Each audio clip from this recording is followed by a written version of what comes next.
Welcome, everyone. I am delighted to be with you today. This is our inaugural episode of Candor with Pres Eve, our very first episode. I am super excited, and I am even more thrilled to be joined by Katie Allen Zobel, who is the president of the Community Foundation of Western Massachusetts, and with Dr. Leo Huang, who is the assistant academic dean at the College of Natural Sciences at UMass Amherst. I'm just so delighted to have you both with us. Welcome, Katie, and welcome, Leo. Katie, I will turn it over to you to tell us a little bit about yourself and a little bit about the work of the foundation.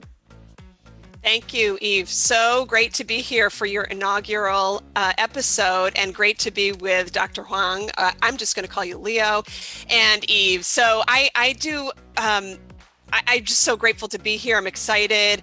I've been the president of the Community Foundation for the last 8 years and have been a resident of the region for close to 30 years. So I'm a huge fan of GCC and of the Connecticut River Valley, where the Community Foundation supports its residents in Hampden, Hampshire, and Franklin counties. So that's 69 cities and towns that we support through a wide variety of methods, mostly grants to nonprofits and also scholarships to students who are residents of the region and are going to college, and helping them with higher education support.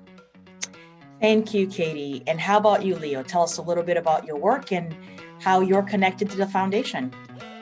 Thanks, Eve. Well, before going to UMass, I worked at Greenfield Community College with Eve and all our colleagues there for the last 19 years. And I was first introduced to the foundation with the Western Mass Completes project, where we're really studying and looking at college success for students and how do we improve that with a coalition of partners all across the region. And then I got involved with some grant distribution for the creative economy, and that was really exciting, and joined the distribution committee, and that's how I'm serving now. Fantastic. Well, as you know, I have some questions for you, and I'm hoping we can engage in a little bit of dialogue today also. So the Community Foundation appears to be very intentional about serving all of Western Massachusetts.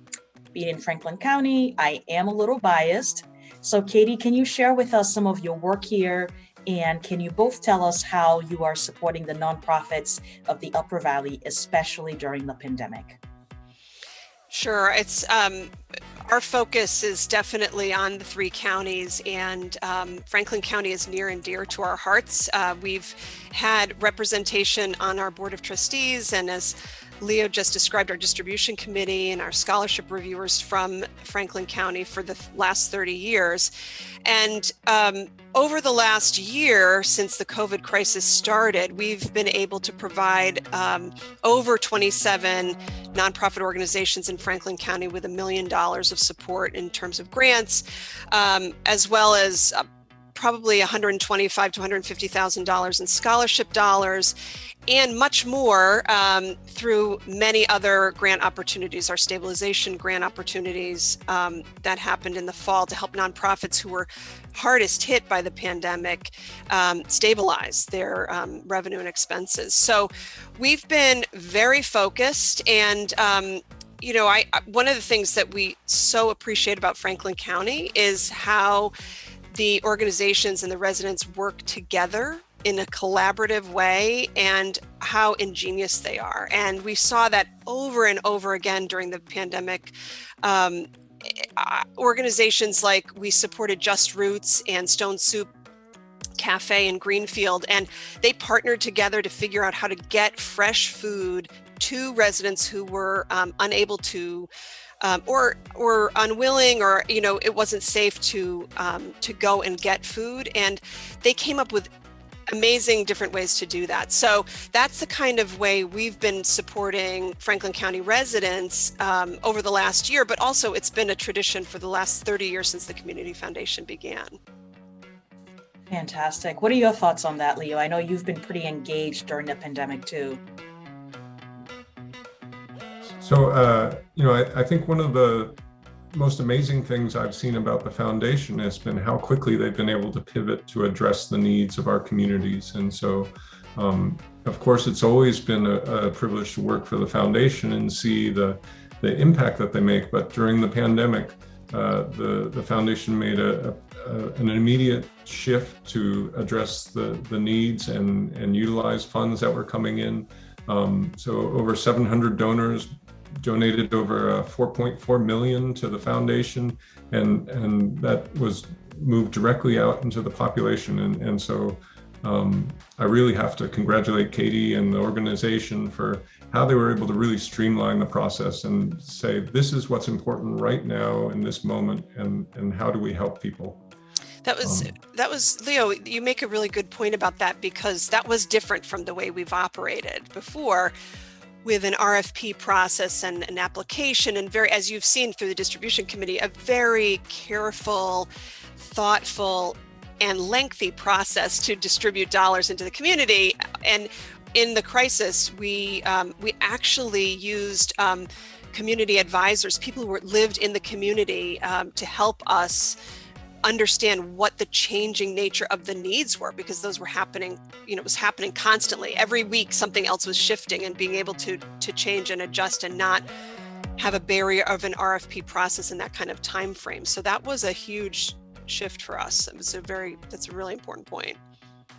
That's great. It's really great to hear about how adaptive you've been, and to be able to address the here and now, and to be able to say, we don't need a lengthy process right now. We just need to respond to the immediate needs. Thank you so much for your work in this realm. It's palpable. We can feel it. We know it. And we know your presence here is really important. We appreciate that. So Katie, you have a background in higher ed. Leo, you are in higher ed. Higher ed is my life. And I have to say that we've seen the foundation really take on higher education completion, engaging in research, convening leaders, convening folks across the spectrum of higher education, and expanding also your scholarship giving in this realm. So can you tell us a little bit about what more you are doing in this space, and why this matters to the foundation? Sure, I'll be happy to start, and I love Leo to share his perspective. It maybe 4 years ago, we were, finishing up a scholarship season, which is, the spring season, and feeling pretty good about it. We were able to provide $2 million into the community to support students, maybe 700 students going to college, and what we heard from on the national, from a national perspective, was new data coming out about college completion. And we wondered, does that same data apply to our students, our local students? And the data was telling us that if you're a low-income student, if English isn't your first language, or you're a student of color, the numbers, the percentage of students actually completing school, not just getting into school and accessing it, but completing it and getting a degree, were much, much lower than we had thought. So that type of student profile is our scholarship student profile. And when we heard that nearly 2/3 of those students, that student profile, was not completing college in the 4 to 6 year period, we wondered, is that our students? And so we engaged, we began to partner with Dr. Becky Packard, who's a Mount Holyoke professor and an expert in college completion nationally, to help us identify and work with local schools to better identify how our scholarship students were faring in terms of completion. And it turns out they were doing really well, but not well enough. So that's what spurred us on and motivated us to bring all of those institutions of higher education in our valley together to better understand, what are they doing? What are they finding works? What are they finding doesn't work? How can they share that learning together? And how can that inform how we might approach scholarships in the future? Not simply as access, getting you into and helping to pay for college, but maybe there's something else, some other type of supports or other barriers we can help reduce through our work in partnership with these institutions of higher education to ensure that students complete school at a higher level. So we started doing this research and work and bringing the colleges and universities together. And that's where Leo came in, and he was part of those conversations to better understand what folks were doing at GCC or at UMass or other schools, and Leo, I found that incredibly eye-opening and also inspiring and invigorating, because it felt like we could do something together. Yeah, that was really the most exciting thing about that conversation, where we live in an incredibly fertile region for higher education. We have some wonderful community colleges, public universities, public and private colleges, and the combination of these opportunities for our students is tremendous. But we haven't historically really exchanged information and worked together on the same objective, even though we're all working to graduate students in this region. And so the foundation has really been a conduit for people to come together and share the data, to really strategize on the big picture kinds of things. I think of Ibram Kendi, who I've been reading recently, and really the push from addressing small individual people to giant policy, and policy is where you really can be an activist. And I think the foundation's helping our institutions think bigger about policy and how do we adjust things that will benefit all our students in more dramatic ways. And so that's really exciting. It's great. It's important that the foundation be a convener in this space and also engaging with our vulnerable students, not just the students of color who are in the more urban areas, but also for our rural students. Because Katie, I know you and I have talked about this. We know that even though rural students do really well in terms of test scores, their college going rates tend to be lower than urban students and suburban students. So in high school, they're performing really well. They're taking the AP courses, and then it comes time to go to college and they're not going to college. So it's been really important and really gratifying to engage with you in this work and really to spread the word about the scholarships, because I know our students are taking advantage of that, and to have an increase in that funding has really opened doors for students who otherwise wouldn't have had the opportunity. Well, I appreciate you mentioning that, because when we designed very quickly our COVID response fund, sort of the guidelines for that and the guideposts, we were talking about the most vulnerable citizens, vulnerable residents in our community, and the rural aspect came up, because we know that there can be disconnects, whether it's digital disconnects or transportation disconnects, and that can be a barrier and be limiting in terms of either accessing food in the case of the COVID response fund, or healthcare or school. But in terms of the work that we're doing with Western Mass Completes, that was also a really important piece of, as Leo said, having the publics, the privates, the community colleges all part of this conversation made it incredibly valuable, rich conversation for all of us. Absolutely. Absolutely. Thank you so much on that. So I'm going to pivot a little bit from higher education to another area that appears to be a priority for you. And I know, Katie, I've heard you speak about that and some of the recent hires you've made, some of the recent additions to your board, certainly point to that being a priority. And that is diversity, equity, and inclusion, which we'll call DEI from this point forward. It seems that this is a priority for the foundation. Why is that, and why now? Well, thanks for bringing that up, and I think it actually connects very closely to what we were just talking about when Leo talked about policy and this sort of the systems of oppression and injustice that have led to the challenges for many of our most vulnerable students.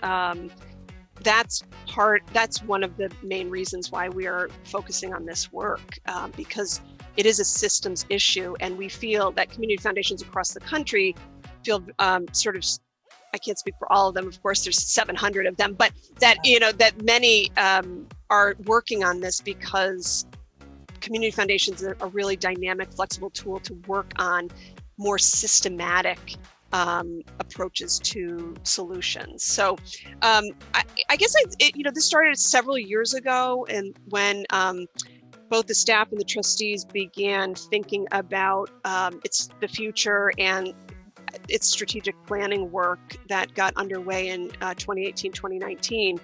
And both the staff and the trustees felt that diversity, equity, and inclusion was absolutely critical to our work, I mean, we are a community foundation. We are by and for our neighbors. The funding for the work that we do comes from the people that live here and supports the people that live here. So we want to make sure that that is a reflection of all the people who live here, regardless of age or ability or race or gender, sexual orientation. We want to make sure that we're hearing from our neighbors so that we can provide the funding where it's needed most and where the solutions are. And we actually the Community Foundation started 30 years ago with this idea that the funds that we raised would not be distributed by one staff member or two staff members or an elite group of committee of people. Instead, we wanted it to be in the hands of the community.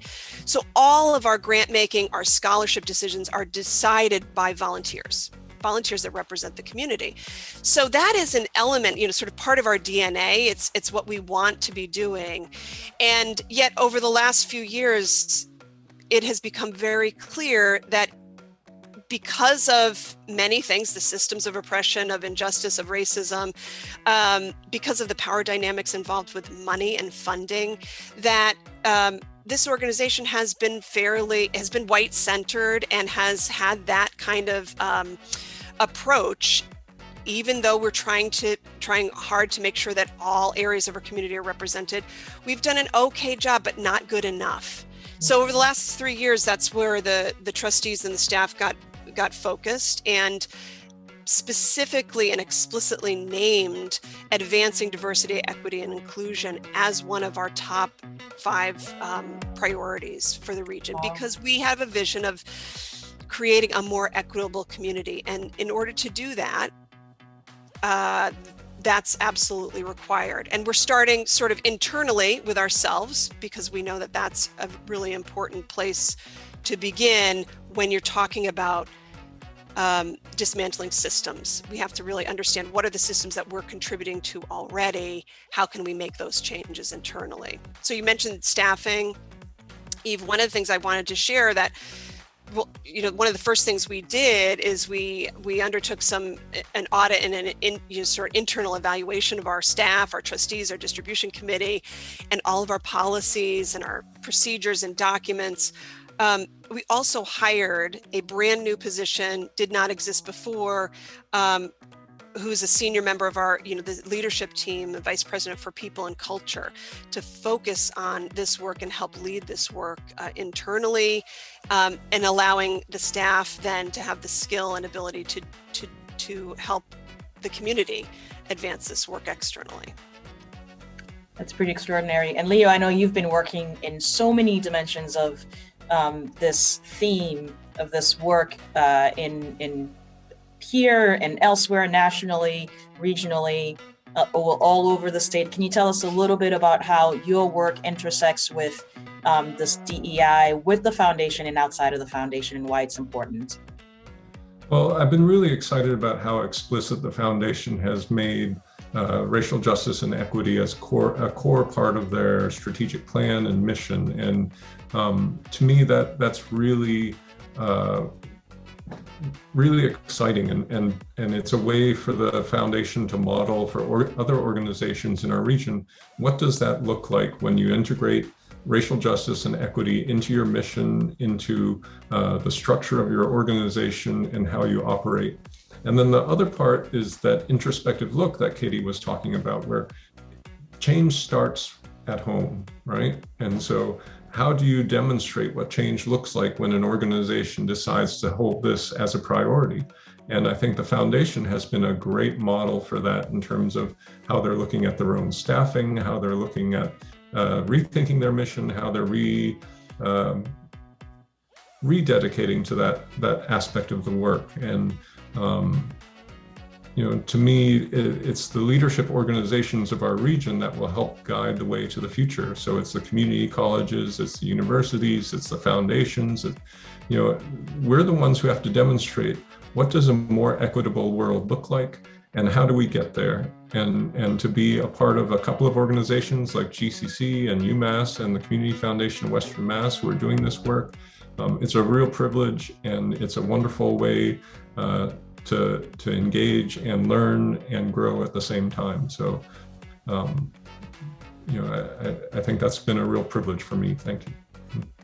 That's great. Thank you, Leo. You're so active, and I'm just so grateful for your leadership and for Katie's leadership and really moving forward the DEI agenda and having courageous conversations and engaging in really courageous work. This is not work for the faint of heart, and it's also emotionally laborious. So thank you so much to both of you for your leadership there. Katie, I will ask you this question. This is directed to you.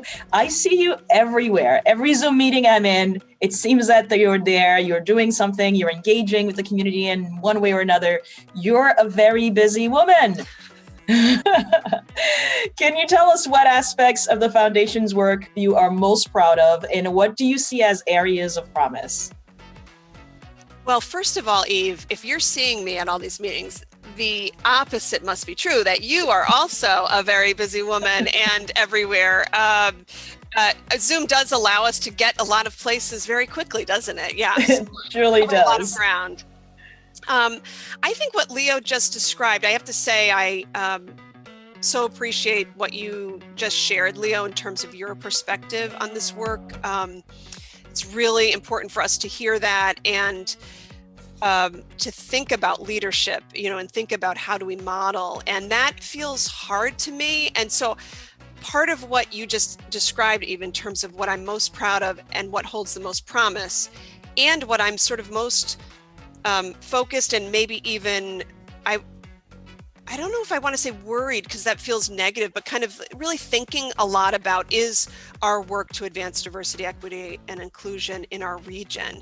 And I'm most proud of it because we're starting it. And I'm most proud because we are being very intentional and explicit about it. We're setting goals. We're going to be able to measure ourselves and measure progress. We're having difficult conversations that I find incredibly hard.